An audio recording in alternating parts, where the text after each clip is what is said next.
saludado. Bueno, asiento, asiento.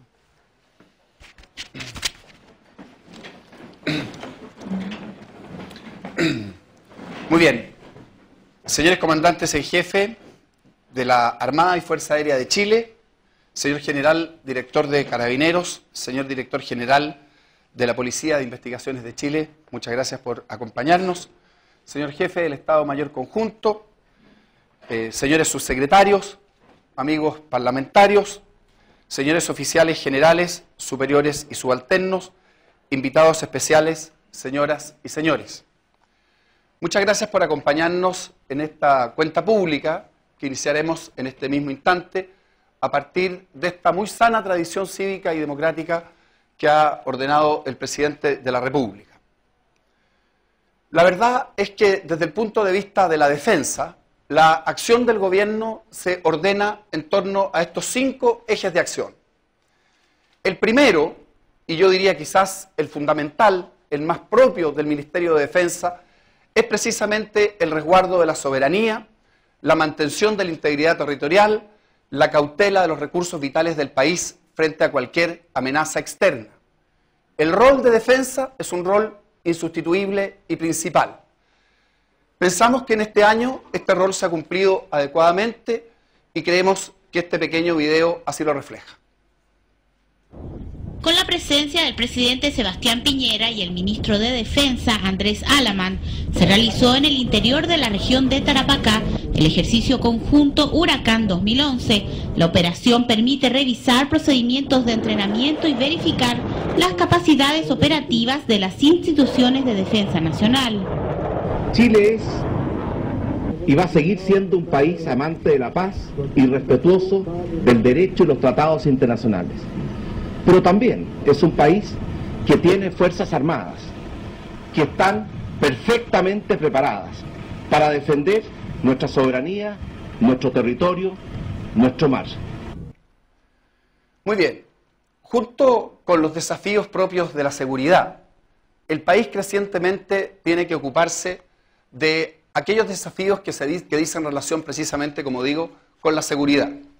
Y en consecuencia, durante el año que termina, el Ministerio de Defensa ha colaborado, y quiero insistir en la expresión colaborado, en el marco de sus atribuciones legales con políticas públicas que impulsa el país para responder a amenazas emergentes.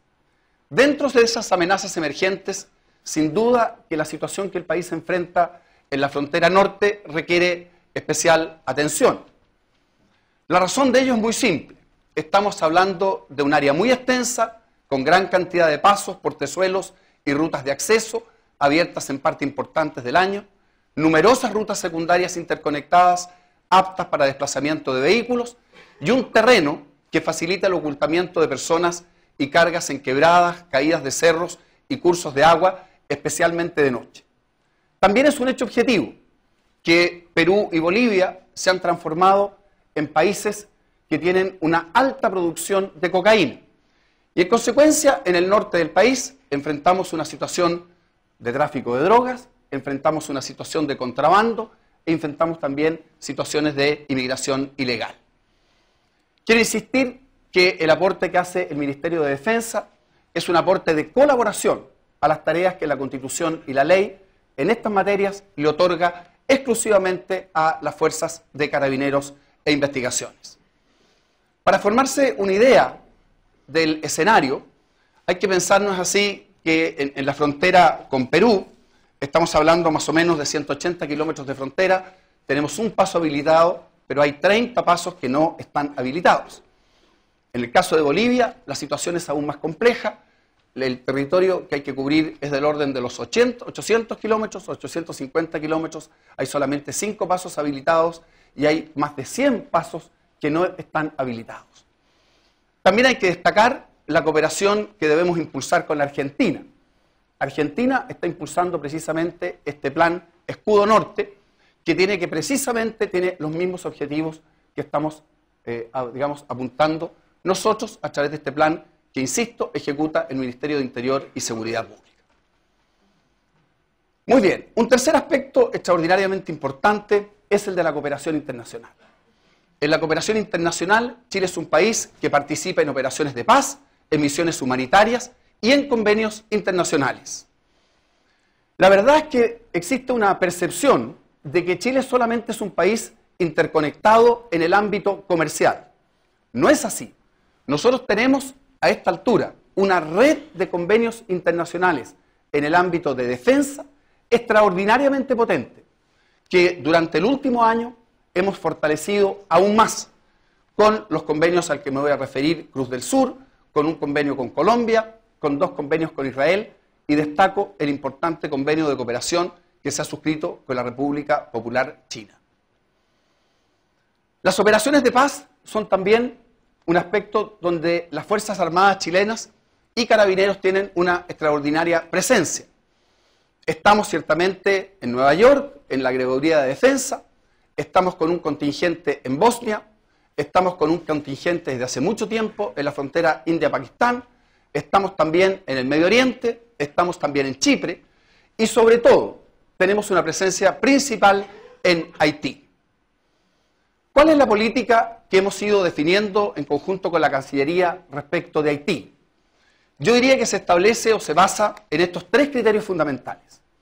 En primer lugar, esta idea de que Chile tiene y va a mantener un compromiso con la estabilización y con el futuro de Haití. Tenemos un compromiso que data del año 2004, pero no es una casualidad que en 3 oportunidades el Deputy Force Commander haya sido un miembro de las Fuerzas Armadas chilenas. Y tampoco es una casualidad que en 2 oportunidades los delegados del Secretario General de Naciones Unidas sean, como ocurre en la actualidad, un ex canciller de un diplomático chileno. Pero, junto con ese compromiso, pensamos que hay que iniciar una segunda fase de ayuda y de colaboración de Haití, que tiene que ver, o que nosotros le hemos definido, como aquella que nos debiera conducir desde la seguridad o de la colaboración al orden y la seguridad de Haití a las tareas más propias del desarrollo. Y por último, está la idea de establecer un cronograma para la presencia militar chilena en Haití. En ese sentido, el planteamiento que nosotros hemos formulado al interior del Consejo de Defensa Sudamericano es el siguiente: que el próximo año debemos avanzar, así se lo hemos por lo demás informado al Senado, en un retiro gradual, proporcional y, quiero insistir aquí, triplemente coordinado de nuestras tropas. ¿Por qué triplemente coordinado? En primer lugar, porque hay que establecer una coordinación entre las fuerzas que tienen hoy día presencia en Haití. En segundo lugar, porque hay que establecer esa coordinación con MINUSTAH, con Naciones Unidas. Y en tercer lugar, porque es igualmente importante establecer también esta coordinación con el propio gobierno de Haití. ¿Qué es lo que nosotros hemos propuesto? Hemos propuesto un horizonte de salida al primer semestre del año 2016, a fin de que sea tratada esta proposición y analizada, como ya ha ocurrido, al interior del Consejo de Defensa Sudamericano. ¿Por qué esta fecha? Por una razón muy simple. Porque de mantenerse la actual situación en Haití, en esa fecha se van a haber cumplido 10 años de normalidad democrática y se va a haber materializado el segundo traspaso ordenado de un gobierno democrático a otro. Y a su turno, esto va a significar una presencia bastante extendida en el tiempo, toda vez que las tropas chilenas en Haití arribaron en el año 2004. Esta proposición va a ser tratada, como se señala ahí, antes del 30 de abril del próximo año, a nivel de cancillerías y ministerios de defensa, para adoptar, como corresponde, criterios coordinados y comunes. Este niño juega la pelota en una calle del centro de Puerto Príncipe, la capital de Haití. Él es una de las tantas víctimas que dejó el terremoto que remeció a este país cuando recién comenzaba el año 2010. Richard vive junto a sus padres y hermanos en este campamento levantado sobre la plaza que está ubicada frente a las ruinas del Palacio de Gobierno. Si Haití fuera Chile, sería como si los damnificados hubieran tomado la Plaza de la Constitución. 350 efectivos del Batallón Chile pretende controlar. Seguridad, todo cosas ya no quiere. ¿Los ayudan a ustedes? Sí, sí. Escenario complejo al que no le tuvo miedo esta abogada de 33 años que dejó a su familia en Santiago para ayudar en la reconstrucción de este país. Aunque sea un granito de arena, venir a ayudar a esta gente es muy bueno. Con sus 2 hijos y su esposo intenta comunicarse a diario por Skype. Eso si internet funciona. Sí, los extraño, pero sin pena. Sí, la verdad es una sensación como grata. ¿Por qué hemos querido mostrar este testimonio? Porque nuestro convencimiento es que la presencia de nuestras fuerzas en Haití no solo refleja el compromiso que el país tiene con la estabilidad en esta zona del mundo, nuestro compromiso con los derechos humanos, con la ayuda humanitaria, con la paz. También porque esta ha sido una fuente de preparación de nuestras propias Fuerzas Armadas. Pero al mismo tiempo, porque como se refleja en ese testimonio, la gente nuestra que ha estado en Haití revitaliza su compromiso democrático. De alguna manera se hace carne en el propósito que hay detrás de esta operación. Siente una gran satisfacción individual y personal por haber estado en estas condiciones extremadamente adversas. Y simultáneamente, creo yo, forma una imagen global mucho más acertada que permite apreciar quizás de mejor manera las muchas buenas cosas que tenemos en Chile a fin de que entre todos las sepamos cuidar. Por último, el cuarto eje de acción es el eje de protección a la ciudadanía. Crecientemente, las Fuerzas Armadas y de Orden van a tener que seguir asumiendo este rol. Un rol de protección que tradicionalmente han tenido, pero que de alguna manera deberemos enfatizar en el futuro. Y ese rol se ejerce desde un punto de vista general, fundamentalmente a partir del enorme despliegue, la preparación, la capacitación que existe para enfrentar, como aquí se señala, catástrofes y desastres. Pero al mismo tiempo, las propias Fuerzas Armadas han ido generando capacidades, condiciones para, por ejemplo, realizar tareas de ayuda o tareas de rescate como aquellas que a continuación voy a mostrar. Los soldados de la segunda brigada acorazada de Baquedano caminaron durante un día completo en medio de la nieve para llegar hasta el bus atrapado. Horas después, sus ocupantes lo agradecieron con claras muestras de cariño. Nos hemos emocionado porque estábamos llorando, no había una desesperación grande, no había ni qué comer, nada ya, en un lugar bien aislado. Bueno, gracias a los militares que nos rescataron, ¿no? Pensaba que íbamos a morir.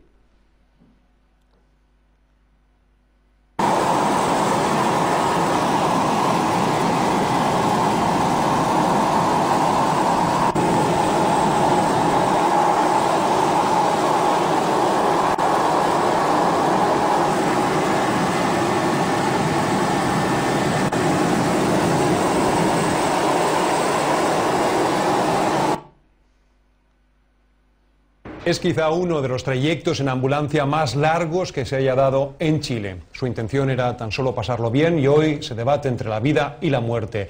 En riesgo vital permanece una joven de la isla de Pascua tras caerse de una moto que conducía sin casco. Personal de la FACH montó una sala UCI en el avión de guerra para trasladarla a Santiago. Eduardo Madrid estuvo en todo lo que fue ese trayecto y nos amplía. Fue la FACH en este Boeing KC-135 acondicionado como una UCI aérea, la que viajó para trasladarla a Santiago. La nave fue adquirida hace un año y su finalidad es abastecer de combustible a los F-16 en tiempos de guerra. Sin embargo, la tarde del lunes por primera vez se montó este operativo. Muy bien, concepto Fuerzas Armadas en protección, en rescate. Pero también, durante este año, se ha completado, yo diría, uno de los proyectos de mayor importancia, este sistema integrado de información para emergencias. Como ustedes saben, esta fue una disposición del presidente de la República a partir de las deficiencias de información con la que hubo que enfrentar el terremoto de febrero, no es así, del año 2010. ¿Qué es lo que hemos hecho y qué es lo que hemos puesto al servicio de la comunidad internacional? Estos mapas de riesgo, una suerte de cartografía digital ampliada, ya han sido, como digo, el sistema está plenamente operativo en Chile, tal como se señala ahí en la infografía, permite generar planes de protección civil, permite generar, por ejemplo, zonas de inundación, permite saber exactamente cuál es la infraestructura crítica que el país cuenta, permite en definitiva, tener un grado de preparación para enfrentar desastres naturales de gran nivel. Y esta tecnología, el gobierno de Chile no solamente la aplica para sí mismo, sino que está a disposición de los distintos organismos internacionales como una contribución que el país puede efectuar a estas tareas. Y por último, hemos enfatizado las tareas de responsabilidad social institucional. Aquí el concepto es tan simple como el siguiente, como vamos a ver también con algunos ejemplos. Hoy día las Fuerzas Armadas tienen un conjunto de capacidades militares, en algunos casos de alta sofisticación. Se trata que esas capacidades militares puedan estar siempre al servicio de la sociedad civil y que al mismo tiempo podamos enfatizar estos conceptos de responsabilidad social institucional. Personal del ejército derribó un silo en la comuna de Puente Alto. Tomamos contacto con Gonzalo Jiménez para que nos informe, nos cuente la opinión también de los vecinos. Gonzalo. Claro, hola Marito, ¿cómo estás? Te saludo nuevamente. Causó bastante expectación entre los vecinos del sector del Peñoncito en la comuna de Puente Alto, porque esta mañana, hace pocos minutos, botaron un silo, destruyeron un silo de 20 metros de altura personal de Fuerzas Armadas, del Ejército específicamente, acá en el sector del Peñoncito, en un sector donde van a construir 126 casas, viviendas sociales que se van a construir ya en los próximos días. Por tal motivo botaron este silo que había quedado bastante dañado tras el terremoto acá que afectó a nuestro país hace pocos meses, hace un año específicamente. Por tal motivo os invito a que escuchemos el ambiente preciso cuando detonan los explosivos y cae este silo de 20 metros.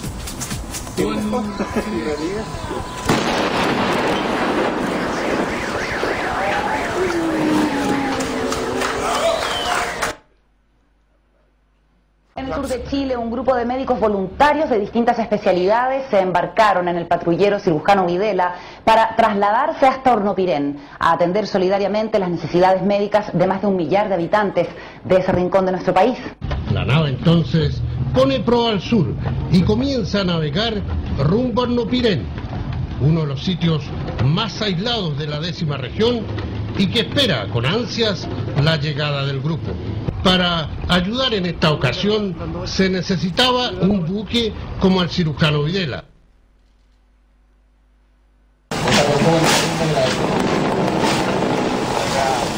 Así se despidió del OLOL la Fuerza Aérea de Chile. Hace un año que llegaron con el objetivo de sacar adelante este poblado luego del terremoto. El 8 de marzo, 50 hombres de la FARC comenzaron a trabajar arduamente para sacar y eliminar los escombros de la localidad, iniciando luego un proceso de construcción de 190 casas de emergencia. Y ya desde el 1 de agosto se puso en marcha un programa que abarcó salud, educación y cultura. De a poco en el pueblo volvieron a sonreír. Muy bien, esos son los 5 ejes fundamentales, yo diría permanentes de la acción de defensa que se han plasmado durante este año. Ahora, específicamente en el año que termina, el desafío fundamental quizás podría definirse en la implementación de la nueva institucionalidad de defensa a partir de la modificación legal de gran envergadura que entró a regir a principios del año 2010. En primer lugar, durante este año actualizamos la planificación de la defensa nacional, tanto desde el punto de vista de la directiva presidencial como del ajuste de los planes conjuntos de las Fuerzas Armadas. Sin duda que esta es una actualización importante, rutinaria, pero que uno podría señalar que tenía un cierto rezago, toda vez que la actualización provenía de una directiva de casi 10 años atrás. En segundo lugar, se ha consolidado el Estado Mayor Conjunto. El Estado Mayor Conjunto ha alcanzado durante este año el nivel orgánico y de funcionamiento necesario para ejercer una eficiente conducción conjunta en uno de los desafíos también de mayor importancia para la defensa. En tercer lugar, hemos avanzado enormemente en desarrollo organizacional. Se ha consolidado la nueva estructura del Ministerio de Defensa con la implementación de sus organismos y las plantas de personal respectivas.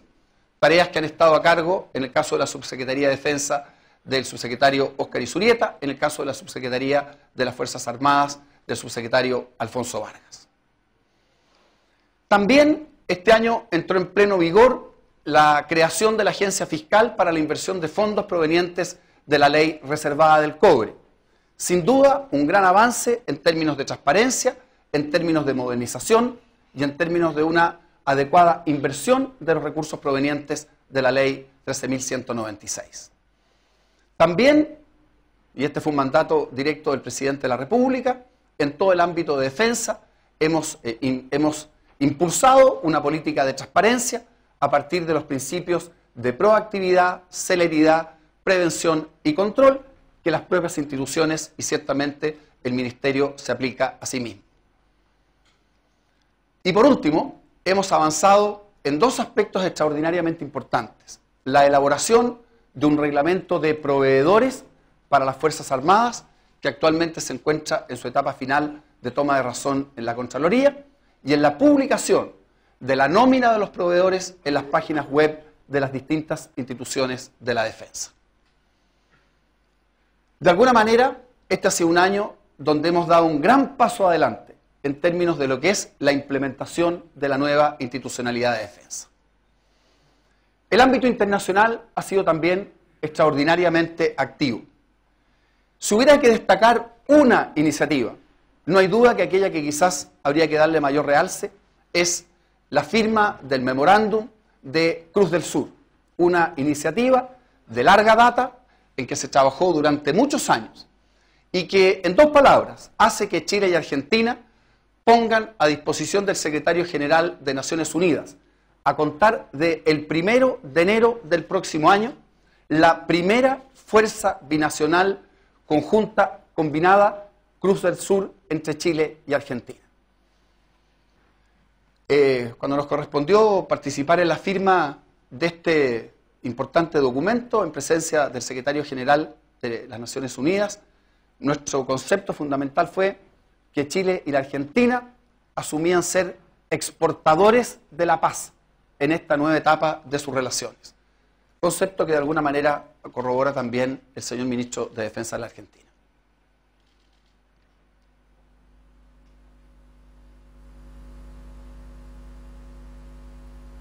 Hemos iniciado, después de esos tristes episodios de hace más de 30 años, un nuevo camino que hoy queremos consolidar y he encontrado en el ministro Alaman, en todo su equipo, la mejor predisposición para trabajar en la consolidación de la integración y de la paz entre nuestras naciones hermanas.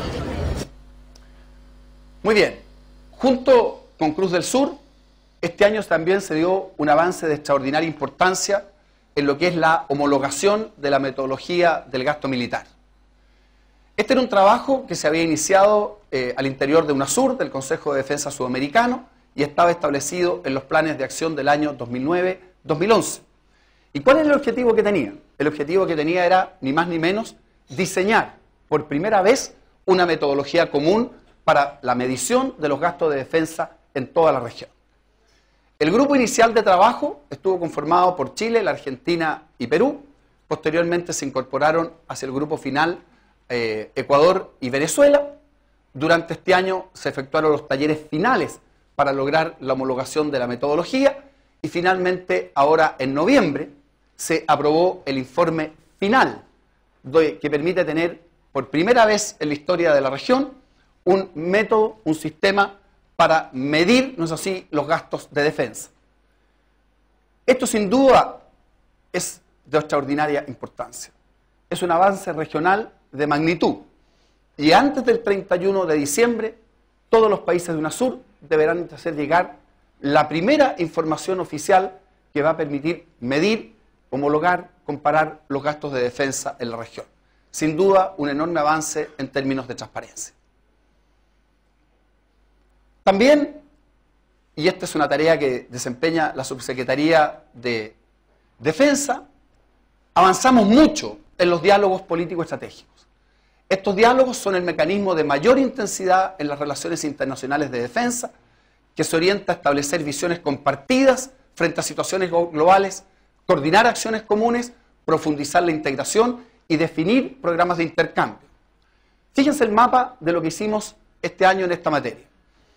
Diálogos, no es así, me voy a ir por el continente acá, diálogos con Canadá, por primera vez, con Estados Unidos, con Colombia por primera vez, con Argentina, con Brasil, con España, con Francia, con Portugal y con Gran Bretaña. Lo que esto refleja es un Ministerio de Defensa particularmente activo, cubriendo gran parte de, por así decirlo, los países amigos de mayor relevancia y avanzando, profundizando e intensificando nuestras relaciones de defensa.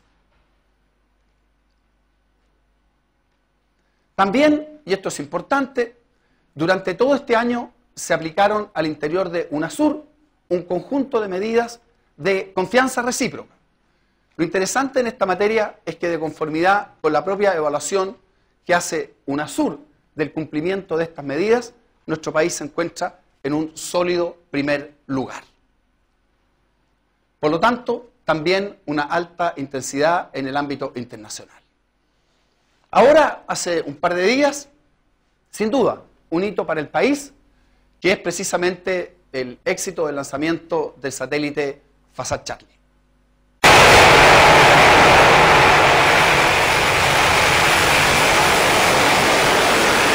3 horas de este viernes, el preciso instante en que el satélite chileno Fasad Charlie realizó el despegue desde la base de Guayana Francesa, punto de partida del nuevo sueño espacial criollo, que fue monitoreado atentamente desde el Centro de Operación Satelital del Bosque por el presidente de la República, el ministro de Defensa y el comandante en jefe de la FACH. Que sin duda representa un gran salto adelante de nuestro país en lo que es la tecnología espacial. Este satélite va a ser muy útil en muchos campos distintos. No fue recién sino a las 2:29 de la madrugada que se respiró conformidad en la base aérea al informarse que la separación del Fasad Charlie había sido exitosa.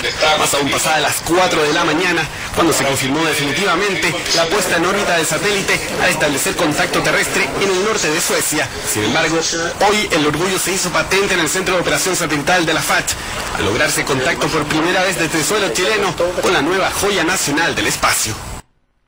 Muy bien, el presidente de la República, aunque la cuña haya sido corta, explicó extraordinariamente bien cuáles son las enormes potencialidades que tiene este satélite. Este satélite, uno podría decir rápidamente que tiene, desde ya, por así decirlo, una doble ganancia para el país. Tras un esfuerzo de esta naturaleza, que arrancó en el año 2007, los primeros contratos se efectuaron y se firmaron en el año 2008. Y si bien es cierto, se produjeron en operaciones de esta complejidad, de altísima tecnología, que involucra por lo demás a otros actores, es normal que existan algunos retardos, se produjo alguna dilación en términos de las fechas iniciales del lanzamiento. Pero al margen de eso, lo que hay detrás de esto es una enorme creación de capacidades, de ingeniería, de transferencia de tecnología, de técnicos que en definitiva han acompañado todo este proceso de varios años que nos permite tener un satélite hoy día de observación en el espacio. Y las potencialidades son las que explicó el presidente.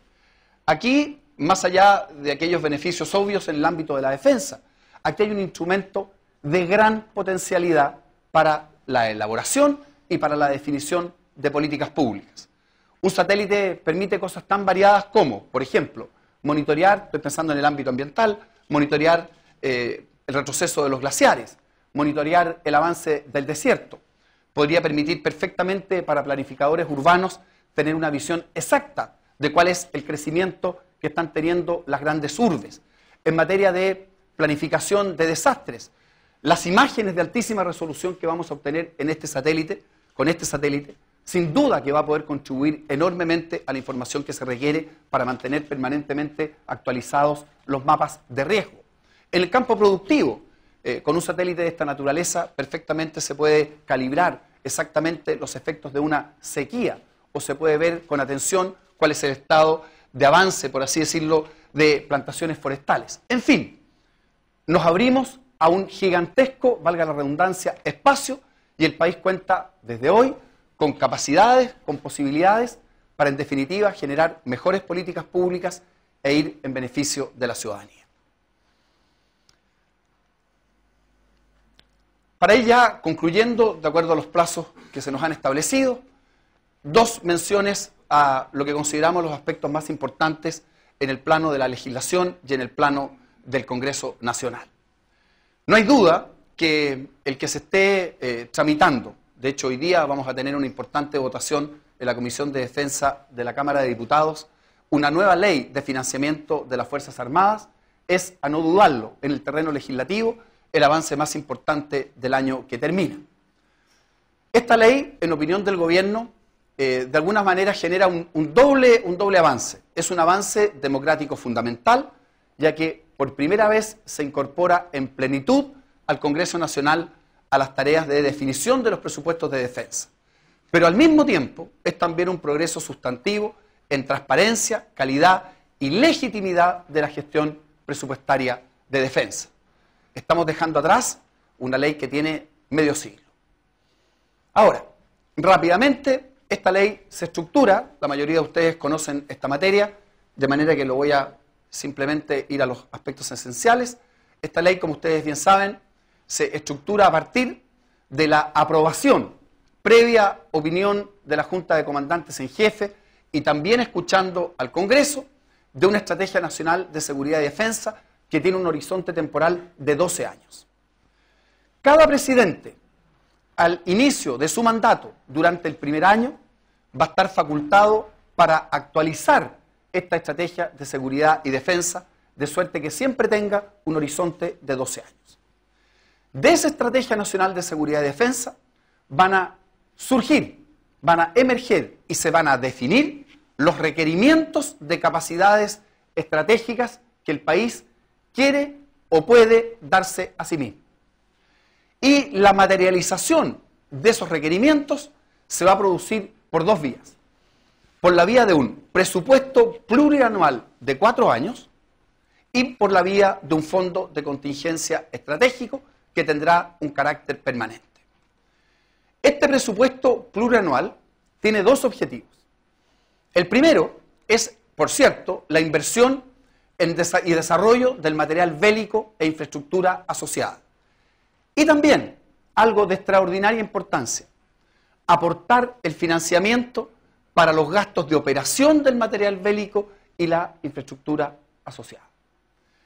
Esto nos permite señalar que la lógica financiera, la lógica presupuestaria, apunta a estos tres conceptos. Primero, a que las adquisiciones que el país haga en el futuro estén, por así decirlo, bajo un paraguas de un ciclo completo. Es decir, se va a establecer, se van a establecer los recursos, no solamente necesarios para la inversión en estos sistemas, sino también desde el primer minuto para la operación y sostenimiento de estos sistemas durante toda su vida útil. Y de esta manera, con esta legislación, abordamos una de las dificultades mayores que existe en términos precisamente del equipamiento y sobre todo el sostenimiento de ese equipamiento. Continuidad presupuestaria. ¿A qué alude este concepto? La idea es aprobar un presupuesto cuadrianual. De acuerdo con las normas presupuestarias habituales, si existe una asignación presupuestaria en un año y por alguna razón no se pueden gastar o no se pueden devengar todos los recursos en ese año, vuelven, por así decirlo, a la dirección de presupuesto. Como aquí se trata de tener un presupuesto establecido de 4 años, eso significa que las cantidades que se asignen en la aprobación presupuestaria de 4 años van a ser fijas y van a estar en consecuencia garantizadas. Y lo mismo desde el punto de vista de que para garantizar el buen funcionamiento del sistema y también como una señal importante de disuasión, nosotros esperamos que el Congreso apruebe el que exista una asignación mínima garantizada de estos recursos. Por el otro lado, tenemos un fondo de contingencia estratégico que va a ser aplicable a las situaciones de guerra o crisis internacional que eventualmente se produzcan, a emergencias, catástrofes, desastres naturales y también a las posibilidades de adquisición de oportunidades de mercado, que por lo demás es la forma en que habitualmente las Fuerzas Armadas chilenas adquieren su material, sus sistemas y sus pertrechos. Y por último, en nuestra ley, estamos recién en el primer trámite constitucional, queremos tener una norma transitoria que nos permita abordar los temas de déficit estructural.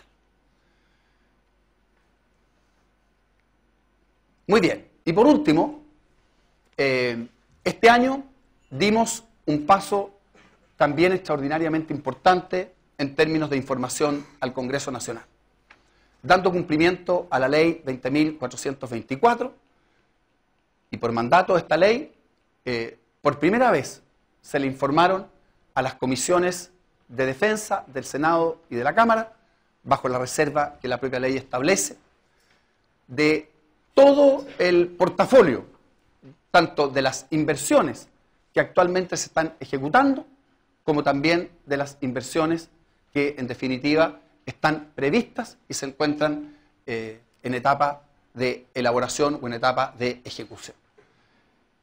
Nunca antes, porque no existía la disposición legal que así lo indicara, nunca antes se había dado un paso de transparencia de tal magnitud como aquella que, en conformidad al mandato de la ley, se entregó.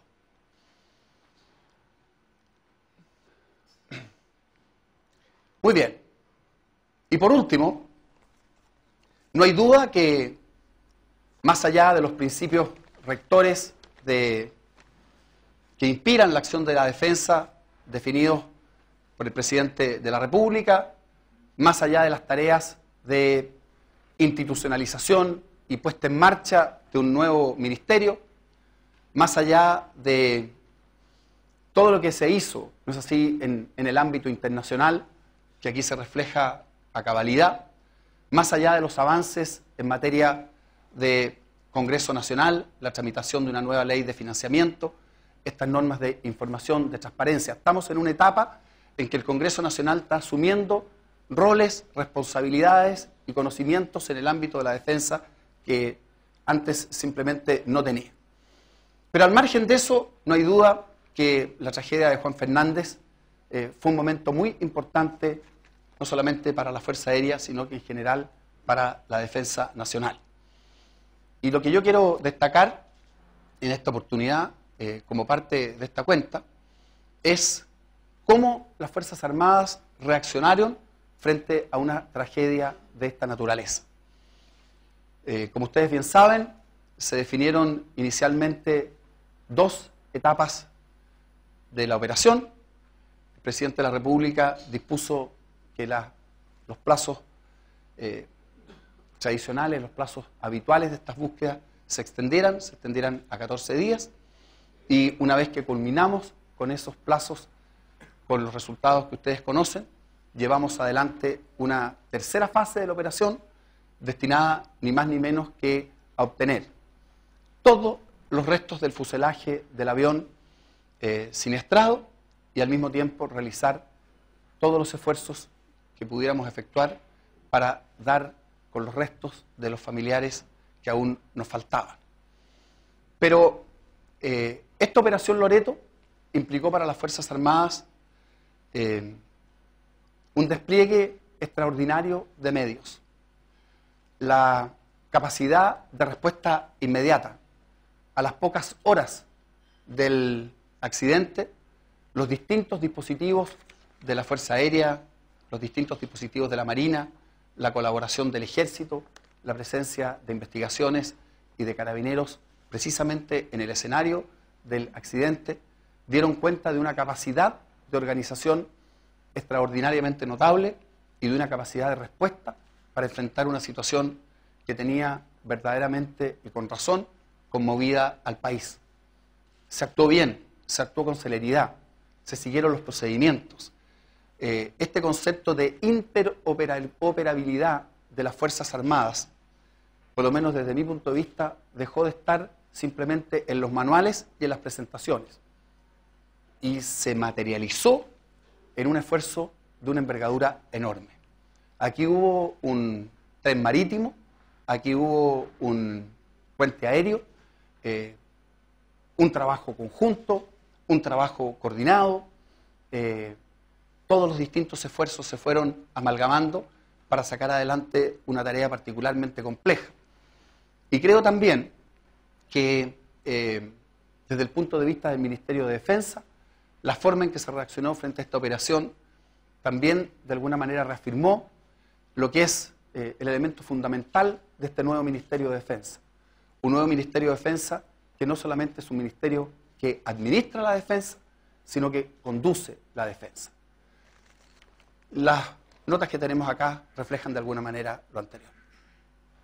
Me correspondió informar desde hace bastante rato ya al presidente de la República del conjunto de las medidas adoptadas inmediatamente, tanto por la Fuerza Aérea como por la Armada de Chile. Pasadas las 11 de la noche, ustedes pueden ver el equipamiento que lleva cada uno de estos comandos. Hoy, las dependencias del aeropuerto convertidas en centro de operaciones de rescate. Recordemos que las fragatas Lynch y Condell son las más veloces de la escuadra, navegaron a eso de 30 nudos, unos 60 kilómetros, para arribar finalmente al archipiélago de Juan Fernández a eso de las 4 de la tarde. Se está trabajando por aire, por mar y por tierra, o sea, no se está descartando ninguna alternativa, se sigue trabajando para dar con el paradero de las personas accidentadas.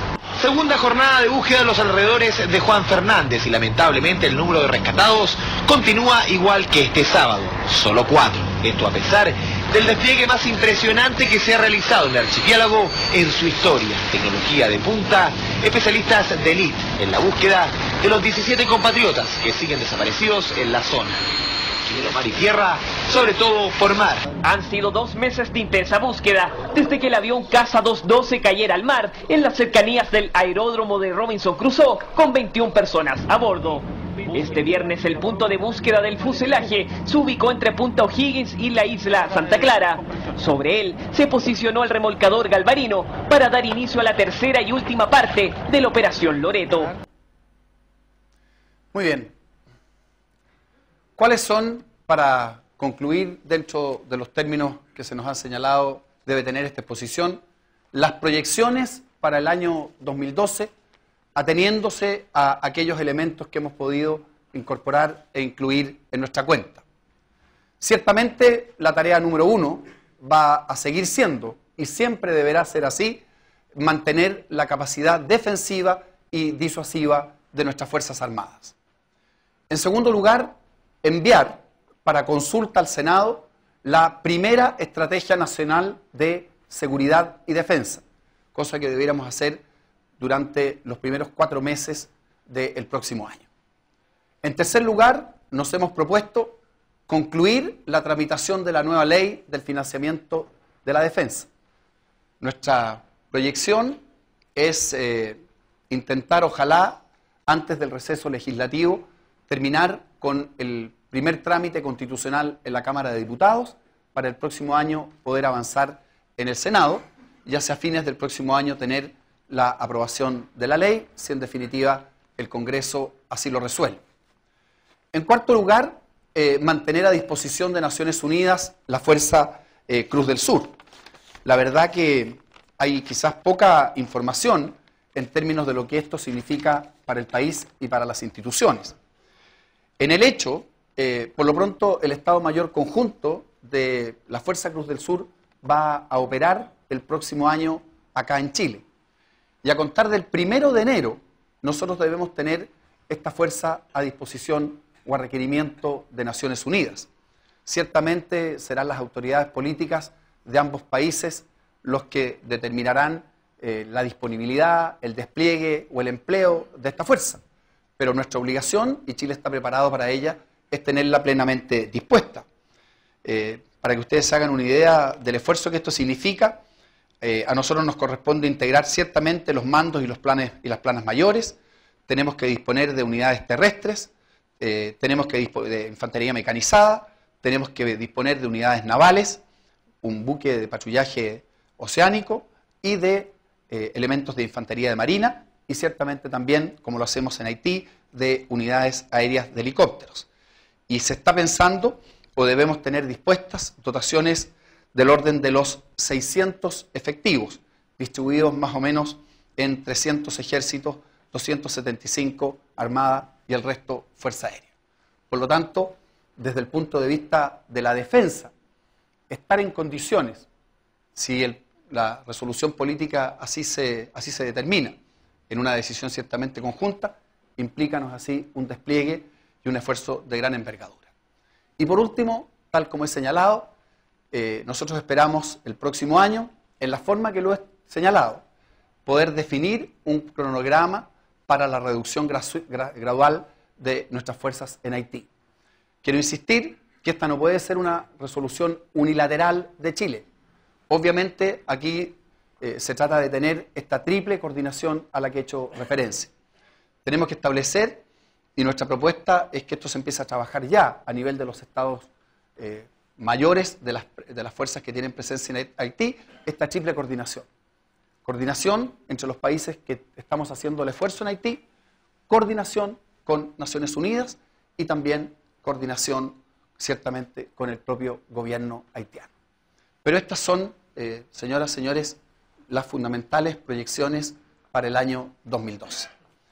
Por último, debo hacer presente que a partir de este momento pueden visitar nuestros banners de cuenta pública en el sitio web del Ministerio, defensa.gov.cl, donde podrán formular las observaciones, planteamientos o consultas a las cuales daremos respuesta en los plazos legales. Muy bien, muchísimas gracias.